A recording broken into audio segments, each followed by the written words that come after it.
پیارے بچوں، ایک دفعہ کا ذکر ہے کسی بادشاہ کو اپنا وزیر تلاش کرنے کی ضرورت آ پڑی۔ پرانا وزیر اچانک مر گیا۔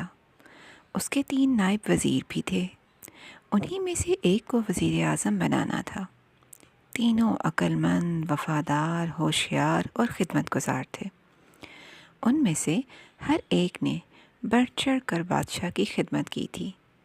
اب بادشاہ کے لیے یہ فیصلہ کرنا مشکل تھا کہ ان میں سے کس کو وزیر اعظم چنے اور کس کو چھوڑ دے۔ بادشاہ ہر وقت فکر مند رہتا، حتیٰ کہ سوچ سوچ کر وہ بیمار پڑ گیا۔ اس کے دماغ پر بھی اس پریشانی کا اثر ہوا۔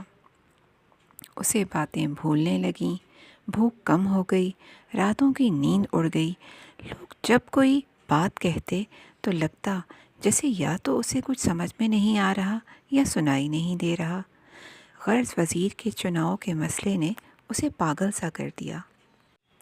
درباری جانتے تھے کہ بادشاہ صرف اس مسئلے کی وجہ سے پریشان ہے، مگر کچھ کر نہیں سکتے تھے۔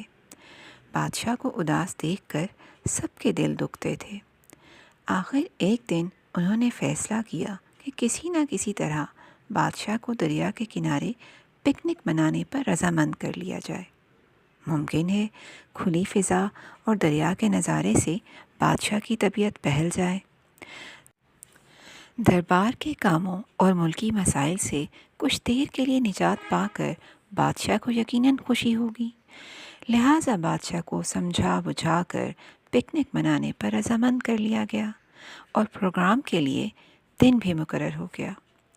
مقررہ دن بادشاہ اپنے وزیروں، درباریوں اور ملازموں کے ہمراہ دریا کے کنارے شاہی پکنک منانے چلا گیا۔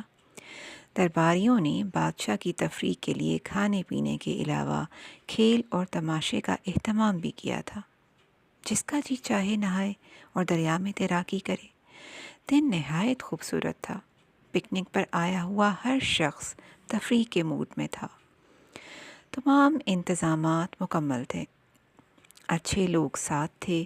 بہترین پکے ہوئے انواع و اقسام کے کھانے۔ بادشاہ پر ان چیزوں کا بڑا اچھا اثر ہوا۔ کئی دن بعد بادشاہ اپنی فکر کو بھول کر سیر و تفریح کا لطف اٹھانے لگا۔ موسیقار دھیمے سروں میں ساز بجا رہے تھے۔ دریا کی لہروں میں بھی موسیقی تھی۔ بادشاہ نہایت اطمینان سے دریا کے کنارے بیٹھا موسیقی سے لطف اندوز ہو رہا تھا۔ اچانک اس کی نظر قریب بیٹھے ہوئے تینوں نائب وزیروں پر پڑی۔